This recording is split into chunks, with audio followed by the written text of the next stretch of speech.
1. The dinner that changed everything. The table was set for celebration, candles flickered, casting shadows on the walls. The air was thick, loaded with tension, unspoken words, the kind that sit like stones in your gut. You sat there across from her, the woman you thought you knew, the one you'd poured yourself into until the edges of you blurred. The clink of a silverware cut the silence a countdown, each bite a step closer to the edge. Then it came, not loud, not jagged, just a quiet truth, sliding from her lips like a blade through silk. I'm leaving. 3 words. The world tilted. You didn't flinch. You didn't beg. You sat there, still as stone, feeling the gravity of it pull you down, into the silence. She didn't leave because you were too much. She left because you gave too much and lost yourself in the giving. You became the mudslide when you were born to be the mountain. Not because you were weak, no, because you stole your own design, handed over your compass, let the fire in your chest burn out to warm someone else. That dinner wasn't just a meal, it was a mirror, cold, unforgiving, reflecting back the man you'd become hollowed out, chasing shadows, bending to fit a shape that was never yours. And in that moment, as her words settled like dust after a storm, you saw it, the lie, the illusion, the throne you'd walked away from. But mirrors don't just show ruin, they show what can rise. That dinner wasn't the end, it was the break, the first crack in the dark, the beginning of the climb back to yourself. This is where it starts, not with tears, not with pleading, but with a man, alone, facing the weight of what's been lost and what's still his to claim. We'll walk that road next, the awakening, the fire, the silence that rebuilds. 2. A father's legacy, the making of a secret heir. My father was a man of few words. Each one carried the weight of a mountain. He'd sit in his chair by the window, eyes fixed on the world outside eyes that had seen too much, yet never flinched. A man doesn't need to shout to be heard, he'd say. His presence should be enough. I didn't understand then. I thought strength was noise, chaos, the roar of proving yourself. But now, in the silence after the storm, I see.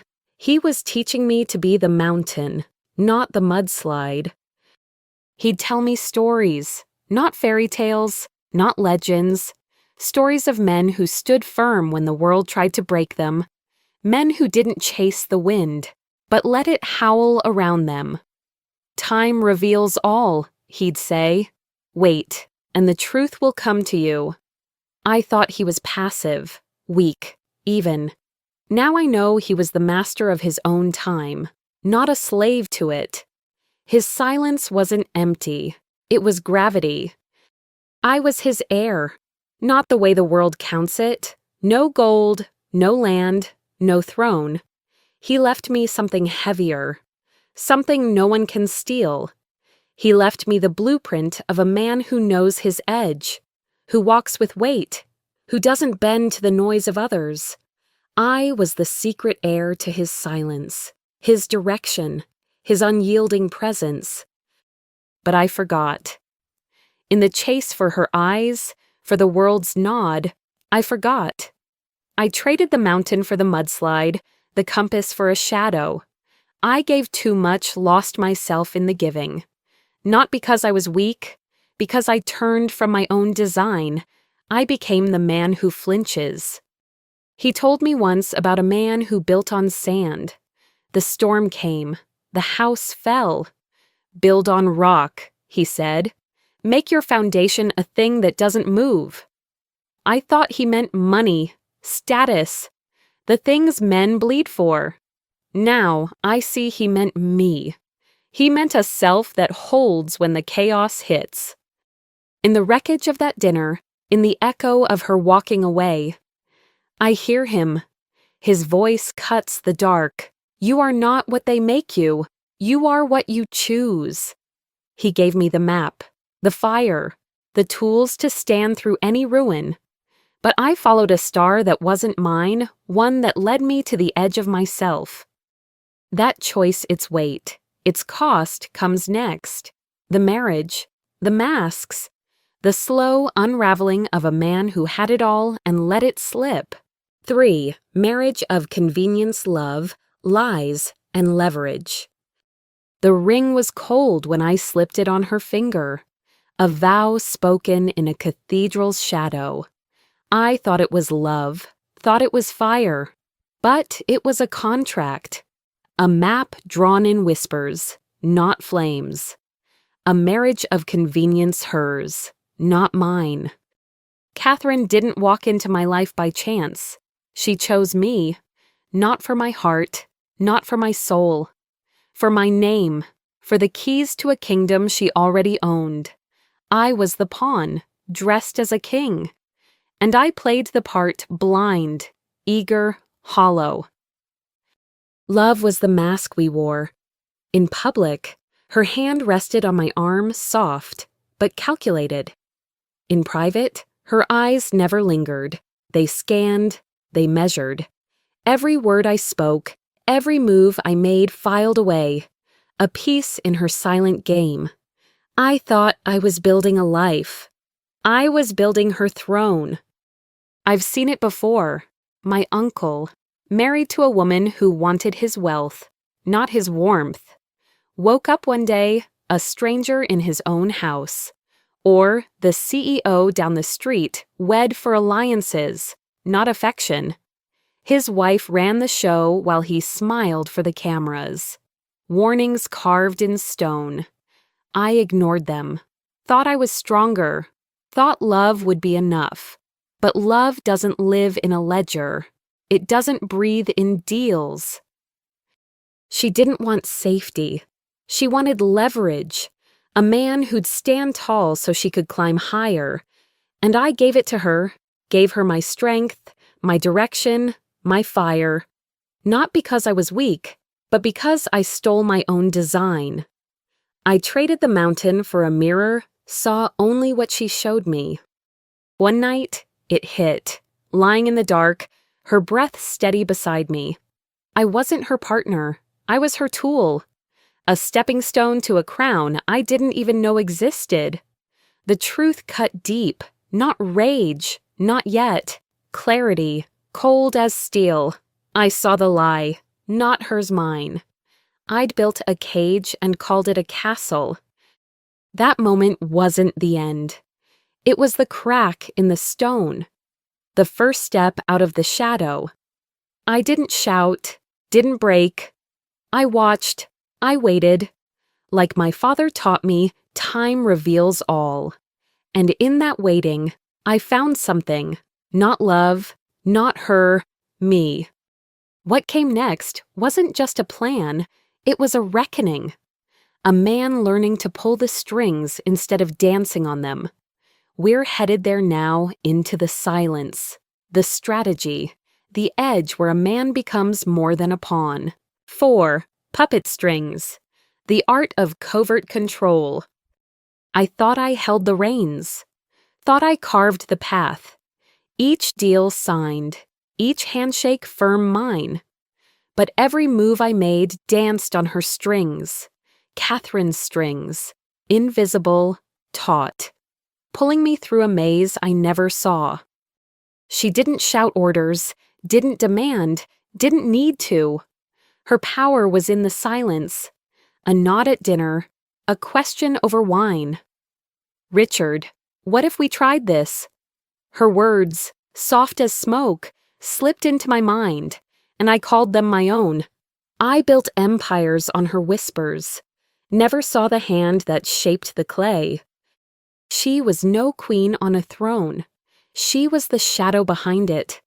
Every boardroom triumph, every market win hers.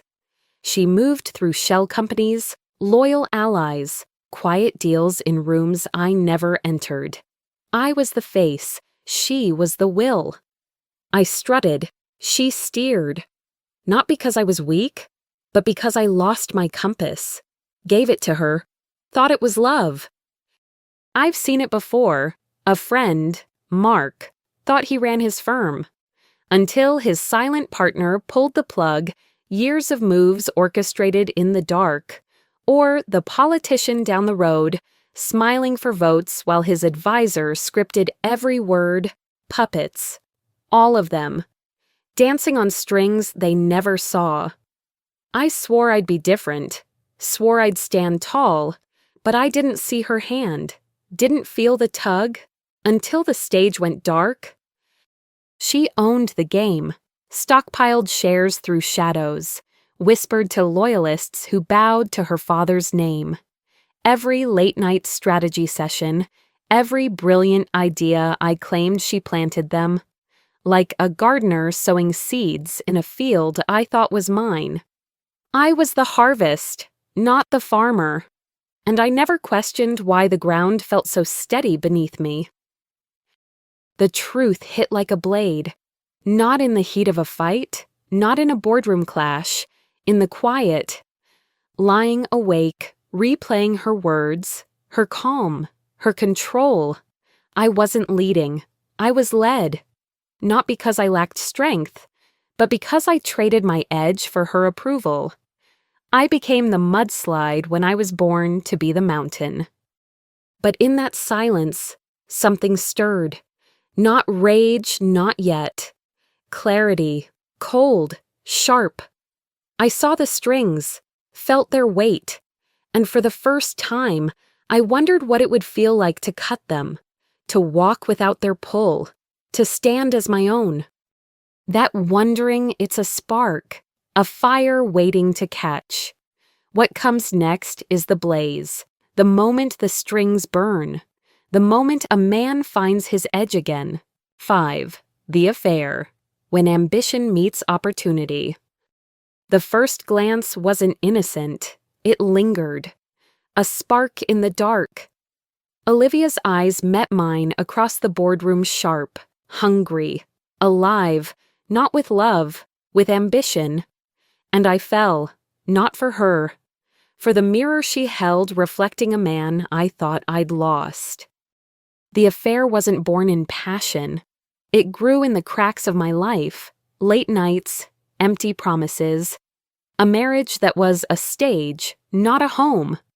Catherine's shadow loomed her quiet control, her unseen strings. Olivia offered escape, a stage of my own, or so I thought. But escape is just another chain. She saw the throne I wore like a crown, saw the power I wielded blind to the hands that shaped it. Richard, she'd say, her voice low, you're unstoppable. And I believed her, drank her words like fire, let them burn away the doubt, the truth. I wasn't unstoppable. I was unraveling, not because I was weak, but because I chased a flame that wasn't mine. I've seen it before. My brother, drawn to a woman who saw his wallet, not his worth, left him hollow, chasing her approval.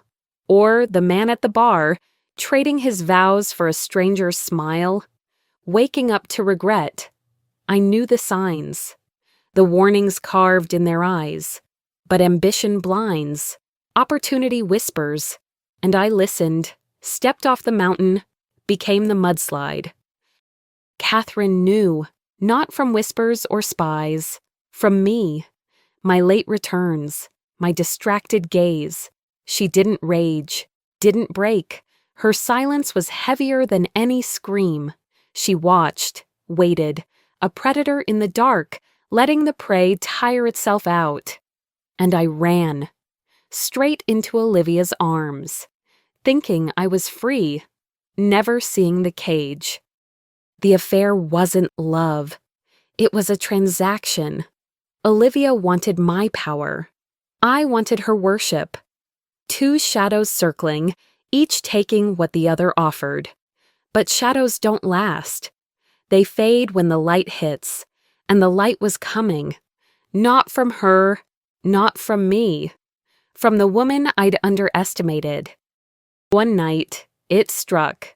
Not in Olivia's embrace, not in Catherine's gaze, in the quiet, alone. The weight of my choices pressed down. I saw the lie, not theirs mine. I'd traded my edge for a fleeting rush, lost my compass in a storm I'd chosen. The clarity wasn't soft. It was a blade, cutting through the fog, showing me the man I'd buried. That blade, it's a beginning, not of ruin, but of reckoning. The moment a man stops falling, starts climbing, we're headed there next. The dinner, the truth. The moment the strings snap and the mountain rises again. 6. The big reveal. Timing is everything. The air was sharp that night. Candles flickered in the ballroom's glow, like stars caught in a trap. Glasses clinked. Laughter masked the ticking of the clock. I sat there, Richard, at the head of the table, king of my world, or so I thought. Olivia's diamond sparkled on her finger, a trophy of my rebellion. Then Catherine rose, and time stopped. Her voice wasn't loud, it was gravity, pulling every eye, every breath, into her orbit. "Richard," she said, calm as stone, "this empire you claim it's mine." The room froze. Her words landed like a blade through silk. Not a scream, not a plea, a truth, cold, unbreakable. She'd waited years for this moment, not because she was cruel, but because timing is everything. I didn't see it coming. Thought I held the crown. Thought Olivia's whispers were my strength. But Catherine, she wasn't just my wife. She was the architect. Every deal I signed, every victory I claimed, built on her foundation, her father's legacy, her silent control. She chose that dinner, that night, to pull the veil, not to wound, to win. When I was most certain, most blind, that's when she struck. I've seen it before. My old boss toppled in a boardroom coup. He strutted, unaware his rival had waited months for the perfect strike. Or my cousin, blindsided in a family feud, his brother chose the reunion to claim the inheritance. Timing. It's not chance. It's a weapon. The sharpest blade in a patient hand. Catherine wielded it like a master. Not because I was weak, but because I lost my edge. I became the mudslide when I was born to be the mountain. The guests stared. Some gasped. Others leaned forward, hungry for the fall. Olivia's smile cracked her throne, crumbling, before she could sit. I wanted to shout, to fight, but her silence held me still. Her eyes steady, unyielding saw through me. I wasn't the king, I was the pawn. And in that moment, the lie I'd lived shattered. Not her lie, mine. I'd built a castle on sand, and the tide had come. The rage didn't boil over, not yet. It simmered, a quiet fire, not hatred, clarity, sharp as steel. I saw the strings she'd pulled, the game she'd played, and for the first time, I saw myself lost, but not gone. The mountain was still there, buried, but breathing. Catherine didn't gloat, didn't need to. Her victory was in the silence that followed. Every whisper, every glance, she owned them all. She'd waited for this, not for revenge, for truth. To reclaim what was hers, and in that reclaiming, she showed me what I'd forgotten. A man doesn't need to roar to be heard. He needs to stand. That night wasn't the end. It was the break. The moment the fog cleared, the spark that would light the fire. What comes next is the reckoning, the fall, the rise. The moment a man cuts the strings and walks with weight again. 7. The reckoning. When the tables turn. The silence after her words was deafening. A void where my world used to be. Catherine stood there, unyielding, her truth a hammer striking stone. The empire I'd claimed gone, the throne I'd sat upon hers. The room spun, but I didn't fall, not yet. The reckoning had begun. Her gaze held no mercy, no hate, just certainty, like a mountain staring down a storm. "Richard," she said, her voice a blade, "you built nothing." Each word carved away the lie I'd lived. Olivia's hand trembled, her diamond dull in the light. The guests watched, vultures circling a dying dream, and I stripped bare, saw myself, not king, not pawn, nothing. The fall was swift, my name erased from the company's crown. Accounts frozen, titles stripped, the mansion, the yacht, the life I thought mine reclaimed. Not by force, by right, Catherine's right, her father's legacy, her silent reign, now roaring in the open. She didn't flinch, didn't gloat. She ruled, and I crumbled. I've seen it before, my mentor, ousted from his firm overnight. Thought he was untouchable until the board turned, or the neighbor, betrayed by his partner, left with nothing but debts. Men who built on borrowed ground. Men who fell when the truth came calling. I laughed at their folly, swore I'd stand taller, but I stood on her ground, and when she pulled it away, I had no footing. Olivia's dream died too. Her ambition shattered. No corner office, no crown, just whispers of scandal trailing her name. She reached for me, desperate, but I had nothing left to give. We were shadows now, burned by the light of Catherine's truth.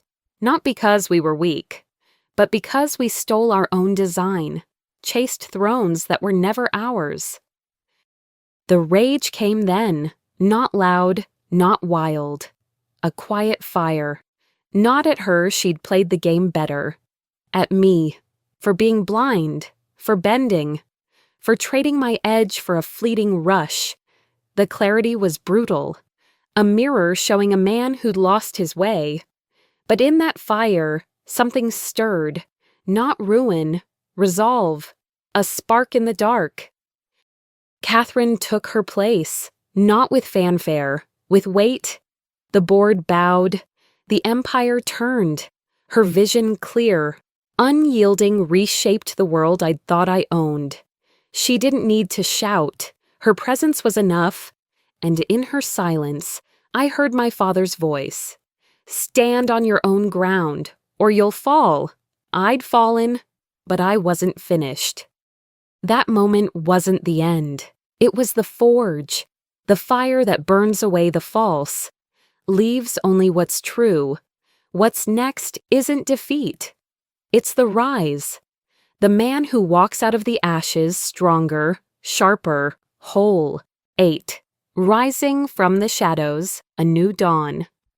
The dawn broke slow, a blade of light slicing through the dark. I stood at the window, the city sprawling below mine once, or so I thought. Now hers, Catherine's. She stepped from the shadows, not with a roar, but with weight. A mountain claiming its place. The world bent to her. And I watched, silent, learning what it means to rise. She didn't need banners, no trumpets, no applause. Her presence was enough. The boardroom, once my stage, now hers. Her voice steady, unyielding, carved a new path, not for vengeance, for legacy. She spoke of empires, of vision, of a future I'd never seen, not because I was blind, but because I'd lost my compass, traded it for a crown that wasn't mine. Her rise wasn't soft, it was steel. The empire she'd shaped in silence now roared in the light. Stock markets shifted. Headlines screamed.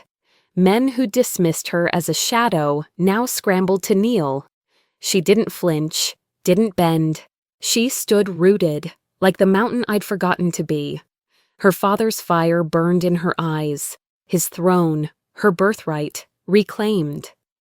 I've seen it before, a friend, broken by failure, who rebuilt his life from ash. Started small, a food truck, then a chain. Now he feeds thousands. Or the woman down the street, widowed young, who turned grief into a school for the lost. They rose, not by shouting, by building, by standing when the world said fall. Catherine was no different. Her shadow wasn't weakness, it was patience. Her silence wasn't surrender, it was power. The reckoning had stripped me bare, titles gone, throne lost. But in that loss, I found ground, solid, unmoving. The rage had cooled, not to ash, but to clarity. I saw her now, not as the wife I'd betrayed, but as the force I'd ignored. She didn't rise to destroy me. She rose to claim what was hers. And in her rising, she showed me the man I could be, not king, not pawn, but whole. The city woke below, its pulse quickening. Her empire grew new deals, new horizons, new weight. She faced the doubters, the skeptics, the men who thought a woman's place was behind. She didn't argue. She built. Her legacy wasn't in words. It was in stone, in fire, in the empire that would outlast us all. I stood there, in the quiet, feeling the spark inside, not of anger, not of shame, of something older, stronger. The mountains stirred. I wasn't finished. The fall had broken the lie, not the man. And in that breaking, I saw the path, not to her throne, to mine, to the legacy I'd build with my own hands. Her dawn was hers, mine was coming. What's next isn't just a story of rising, it's the truth of what it takes to stand, to forge a legacy that doesn't bend, that doesn't break, that lives forever. 9. Power plays what we can learn. The dust has settled. The throne stands firm. Catherine's shadow stretches long across the city, her empire carved in stone. I stand in the quiet, stripped of my crown, but not my soul. The fall was mine, the rise hers, and in the wreckage, truths emerge, not soft, not kind, sharp as steel. Lessons forged in fire. Power isn't noise, it's silence. Catherine didn't shout her strength, she lived it. Years in the dark, pulling strings, building ground no one could shake. While I chased applause, she shaped the stage. Lesson 1: the loudest man in the room is often the weakest. Real power doesn't beg to be seen. It waits. It strikes. It stands. I've seen it. My old partner, always boasting, always front and center, lost his firm to a quiet rival who moved like a ghost, or the coach down the block, soft-spoken, yet his team would die for him. Strength isn't in the roar, it's in the weight, the presence that bends the air without a word. I forgot that, traded my edge for a spotlight, became the mudslide when I was born to be the mountain. Lesson 2: know your ground. Catherine stood on rock, her father's legacy, her own resolve. I built on sand, borrowed thrones, fleeting flames. When the tide came, I fell. She didn't. Never underestimate the man or woman who knows their worth, who walks with a compass no storm can break. I did. Paid the price, not because I was weak, but because I stole my own design. Lesson 3: patience is a blade. Catherine waited, watched.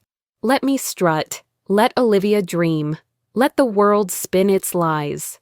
She chose her moment not out of spite, but precision. Like a hunter, still in the dark, arrow steady. I've known men like that. The mechanic who saved every dime, bought the shop when his boss faltered. The writer who honed his craft in silence, then shook the world with one book. They didn't rush. They carved their path. Catherine carved hers through me. Was she wrong to play the long game, to wear the mask? Some would call it deceit. I call it mastery. She didn't owe me truth. I owed myself eyes to see it. The fault was mine for bending, for chasing, for losing the man I was. Her power wasn't in the lie. It was in the waiting, in the silence that built an empire while I slept. These lessons aren't for the boardroom alone. They're for the soul, for the man who stands at dawn, broken but breathing. You don't rise by shouting. You rise by building, by knowing your ground, by holding your edge when the world demands you blunt it. I'm rising now, not to her throne, to mine, a legacy of my own making. One truth remains. It's not about her, not about Catherine or Olivia or the empire I lost. It's about me, about the man I choose to be, the mountain I'll become. That's where we're headed next. The final stand. The truth of power not in its display, but in its forging. 10. True power beyond the facade. The city hums below. Lights pulse like a heartbeat. I stand at the edge of the penthouse, glass cold against my palm. Catherine's empire rises towers, deals, a legacy carved in stone. She didn't build it with noise. She didn't need the spotlight. Her power was silent, a mountain unmoved by the storm. And in her rise, I see my own, not to her throne, to mine. True power doesn't shout. It breathes. It stands. Catherine didn't need to roar to rule. She moved in the shadows, her will a compass no chaos could break. While I chased crowns, she built foundations. While I played king, she was gravity. Her strength wasn't in the display. It was in the knowing, the waiting, the being. I lost myself in the facade, in the glitter of titles, the weight of Olivia's gaze. Thought power was in the throne I sat upon. But thrones are borrowed, titles fade. True power lives deeper, in the bone, in the fire that burns when the world goes dark. I gave too much, lost my edge. Not because I was weak, but because I stole my own design. I've seen it in others. The quiet farmer who rebuilt after the flood, brick by brick, while others wailed. The teacher who shaped minds without a stage, her lessons etched in lives. They didn't chase applause. They carried weight. Their presence was enough. Catherine was the same. Her empire wasn't a boast. It was a truth. Forged in silence, unshaken by betrayal. I stand here now, not broken, not whole, yet, but rising. The fall stripped away the lies the king I thought I was, the love I thought I had. What's left is raw, real. A man learning to walk with weight again. Not for her, not for Olivia, for me, for the legacy I'll carve with my own hands. A mountain, not a mudslide. What is true power? Not the crown you wear, not the name they cheer. It's the fire in your chest when the world says kneel. The silence that holds when the storm screams. The compass that guides when the map is gone. Catherine showed me that. Not with words, with her stand. Her empire wasn't her victory. Herself was. And you, where do you stand? Have you bent to the noise, chased a throne that wasn't yours, lost your edge in someone else's shadow? The question isn't hers, it's yours. What will you build? Not for love, not for glory, for legacy, for the man you were born to be. The dawn is here. The city waits, not for a king, not for a pawn, for a man who knows his ground, who carries his fire, who stands. Go find yours.